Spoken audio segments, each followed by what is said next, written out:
Ya, Anda kembali di Breaking News TV One. Pemirsa, saya ajak Anda untuk langsung berbincang dengan Ibu Dwi Korita Karawati selaku Kepala BMKG. Selamat pagi, Ibu Dwi Korita.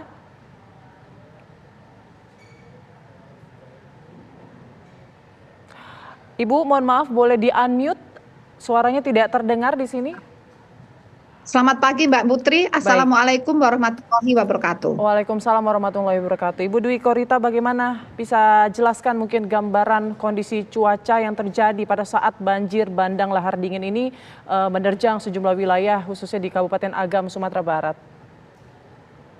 Baik, jadi dengan adanya, jadi sebelum ke curah hujan pemicu, perlu diketahui bahwa wilayah Sumatera Barat ini baru saja mengalami erupsi Gunung Marapi. Iya. Artinya hasil erupsi atau material hasil erupsi ini banyak masih tertumpuk di lereng-lereng gunung di bagian atas. Selain itu, selama 1 bulan terakhir, wilayah Sumatera Barat ini diguncang 35 kali gempa-gempa yang magnitudonya sekitar 3 atau kurang, gempa-gempa kecil. Dan ini yang mengakibatkan retak-retak atau longgarnya ikatan partikel antar batuan. Nah, sehingga saat itu BMKG mendeteksi adanya sirkulasi siklonik di sebelah utara atau barat Aceh yang kami menganalisis dapat memicu terjadinya hujan lebat hingga sangat lebat di wilayah mulai dari Aceh sampai Sumatera Barat dan Bengkulu. Sehingga kondisi hujan yang kami khawatirkan pada sekitar tanggal 6 Mei mengakibatkan kami segera mengeluarkan peringatan dini hujan lebat hingga sangat lebat untuk wilayah provinsi tadi dari Aceh, Sumatera Utara, Sumatera Barat dan Bengkulu. Dan ini peringatan dini ini berlaku mulai tanggal 8 sampai tanggal 14. Nah, inilah kondisi cuaca saat itu yang kami prediksi, dan pada tanggal 9 sampai 11 April kami tanggal 8 Mei, kami keluarkan peringatan dini lagi untuk tanggal 9 sampai 11 Mei karena terjadi eskalasi potensi peningkatan curah hujan di beberapa kecamatan dan kabupaten di Sumatera Barat, termasuk diantaranya di Kabupaten Agam, Tanah Datar, dan Padang Panjang. Dan ternyata setelah pada hari hanya kami mencatat curah hujan pada tanggal 11 Mei itu mencapai 138,5 mm. Nah, itu artinya sangat lebat, hampir mencapai ekstrim. Jadi itulah kondisi cuaca terdeteksi juga dari radar, dari satelit. Makanya peringatan dini sejak tanggal 6 kami ulang-ulang terus. Kami ulang-ulang disampaikan ke pihak-pihak yang berwenang untuk menindaklanjuti, melakukan langkah-langkah antisipasi, serta ke masyarakat melalui berbagai media termasuk aplikasi mobile phone info BMKG. Demikian. Oke.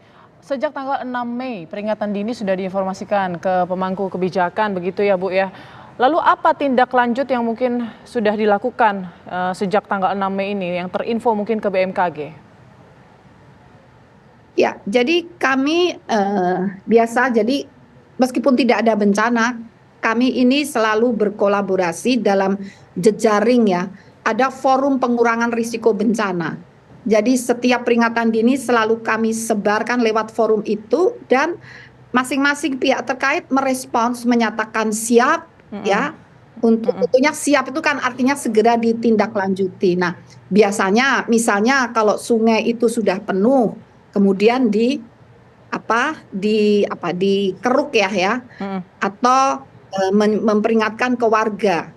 Jadi yang langsung terjun ke warga itu adalah pihak-pihak yang terkait setempat untuk mengingatkan, memberitahu ya, atau melakukan misalnya penutupan daerah-daerah yang rawan, karena sebetulnya daerah-daerah rawan itu sudah diidentifikasi oleh Pusat Vulkanologi dan Mitigasi Bencana Geologi, juga tergabung di dalam jejaring ya. Zona merah di mana, zona yang rawan lahar banjir di mana, zona yang rawan longsor di mana, itu sudah ada petanya, sehingga pada jejaring ini di forum pengurangan risiko bencana terdiri dari berbagai pihak ini, komunikasi dilakukan untuk kolaborasi di lapangan. Oke, Demikian. baik. Bu Dwi Kori, ini kalau kita lihat tampaknya wilayah Sumatera Barat ini kerap diguyur hujan. Ini apa yang kemudian, apakah benar demikian? Mengapa bisa hal itu terjadi padahal kita tahu ini sudah memasuki musim kemarau? Betul sekali. Terus terang Mbak Putri, Sumatera Barat ini sangat istimewa bagi kami BMKG. Pertama, kondisi geografisnya yang berada di sisi barat perbukitan Barisan dan langsung menghadap ke Samudra Hindia. Ini mengakibatkan fenomena lokal orografis di mana itu hampir selalu hujan. Jadi sulit dibeda. Jadi pola hujan rata-rata bulanan ataupun tahunannya itu sama saja. Jadi sulit membedakan kemarau atau musim hujan. Jadi hujan terus sepanjang tahun. Itu yang pertama. Dan yang kedua, perbukitan Barisan dan di Samudra Hindia ini merupakan zona-zona patahan aktif. Jadi kami memandang Sumatera Barat itu sangat istimewa, sehingga mendapat perhatian khusus dari BMKG. Memang rawan multi bencana, demikian. Oke, ini istimewa tapi ternyata rawan bencana juga ya Bu Dwi Korita ya. Lalu bagaimana Betul. mungkin kondisi cuaca tersebut, kemudian apakah sudah disosialisasikan kondisi Bukit Barisan tadi, patahan-patahan lempengan tadi yang Ibu jelaskan sebelumnya, apakah sudah disosialisasikan juga ke sejumlah daerah? Betul, jadi kondisi istimewa ini selalu disosialisasikan bahkan sejak peristiwa gempa di Padang tahun 2009 ya. BMKG bekerja sama dengan BPBD. BPBD di Sumatera Barat ini termasuk yang paling aktif di Indonesia, dan juga LSM-nya. LSM-nya antara lain Kogami ya. Itu juga sangat aktif mereka dengan bergerak dengan masyarakat. Jadi kami sebagai pendamping, tapi yang aksi di lapangan adalah itu tadi BPBD, kemudian LSM, bahkan perguruan tingginya juga aktif, sehingga sehingga sebetulnya dari sisi mitigasi bencana ini relatif yang paling paling kuat dibandingkan wilayah lainnya di Indonesia. Baik, Bu Dwi Korita, kalau dari penelitian BMKG, apakah banjir bandang lahar dingin ini murni karena hujan deras atau ada faktor lainnya? Nah, kalau lahar hujan atau banjir lahar hujan yang sering dikatakan lahar dingin, ini ada pengaruh erupsi gunung Marapi. Karena hasil erupsi itu yang teronggok di lereng tidak semuanya bisa turun ke bawah. Jadi masih terendapkan di atas, dan kalau terjadi hujan tidak perlu lebat. Hujan yang sedang itu pun bisa mengakibatkan lahar. Itulah sebabnya kenapa kami memberi perhatian khusus, memberikan peringatan dini berulang-ulang karena khawatir itu. Dan kami mencatat sebelumnya itu gempa-gempa kekuatan 3 ke bawah itu tidak dirasakan oleh manusia, tapi terdeteksi oleh alat. Dari analisis kami yang kajian-kajian masa lalu, itu cukup untuk menggetarkan tebing-tebing batuan, kan banyak di sini, di Malala, di Lembah Anai, itu pasti akan menjadi rapuh. Dan kalau hujan atau gempa lagi, itu akan runtuh atau jatuh ya, menjadi sering dikatakan galodo atau banjir bandang. Nah, banjir bandang ini juga dikontrol adanya tumpukan material-material atau batuan yang membendung hulu sungai.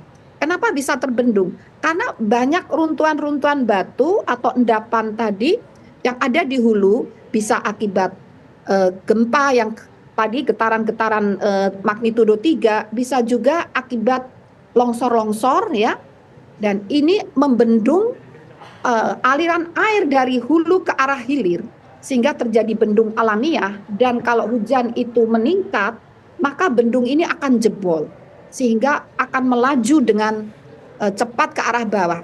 Dan Oke. ini sering terjadi di Sumatera Barat. Masyarakat menyebutnya galodo. Oke. Seperti itu. Sehingga Apakah kuncinya karena peringatan dini tadi. Apakah Ya, karena silakan. banyaknya aliran sungai yang ada di sekitar Gunung Merapi yang juga membuat wilayah sekitaran Gunung Merapi ini juga lebih rawan begitu ya, dengan yang dijelaskan tadi bahwasanya nanti lahar dingin bisa mengalir ke permukiman warga atau turun ke bawah melalui sungai-sungai tadi? Termasuk itu salah satu penyebabnya. Jadi memang sungai-sungai yang mengalir dari hulunya ada di puncak lereng atas Gunung Merapi ini merupakan semacam jalan tol untuk lewatnya banjir lahar dan bisa Oke. juga banjir bandang. Nah, bedanya kalau banjir lahar itu karena endapan erupsi gunung api, kalau banjir bandang itu karena ada sumbatan yang membendung aliran air dari atas Mm-mm. untuk mengalir ke bawah. Sumbatan ini ibaratnya kalau orang ada sumbatan kolesterol ya. Nah, stroke itu manusia, kalau alam adalah banjir bandang tadi. Oke. Ibaratnya seperti itu. Baik, Demikian. Bu Dwi Korita, informasinya juga BMKG sempat mengimbau untuk ditutup ya beberapa jembatan ataupun juga aliran sungai. Benarkah begitu? Jadi ini dilakukan oleh semacam SOP ya. Biasanya kalau ada peringatan dini hujan lebat atau ekstrim, ini zona-zona yang dialiri sungai dari arah sumber lahar itu biasanya ditutup. Jadi Badan Penanggulangan Bencana daerah setempat itu sudah paham itu, sudah mengetahui hal semacam itu. Jadi bukan sesuatu yang yang langka terjadi.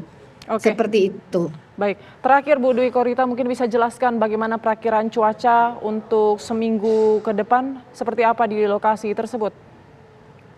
Ya, secara umum perakiraan cuaca untuk seminggu ke depan, jadi bahkan ini kami memperkirakan sampai tanggal 22 Mei itu masih berpotensi terjadi hujan dengan intensitas sedang hingga lebat. Nah, ada jeda di tanggal 14. Hujannya agak menurun ya. Namun selanjutnya karena fenomena atmosfer masih adanya gelombang ekuatorial dan tadi pengaruh sirkulasi siklonik, maka pembentukan awan-awan hujan masih intensif dan terjadi eskalasi peningkatan curah hujan di sepekan ke depan, kurang lebih demikian. Oke, baik. Terima kasih banyak penjelasannya Bu Dwi Korita Karawati selaku Kepala BMKG. Semoga itu bisa menjadi antisipasi ya buat para petugas tim SAR yang mungkin saat ini terus berjibaku melakukan proses evakuasi terhadap para korban. Terima kasih banyak Ibu. Sehat selalu. Selamat pagi. Dan pemirsa, Breaking News TV One masih akan kembali sesaat lagi dengan rekan saya Ana Tealita.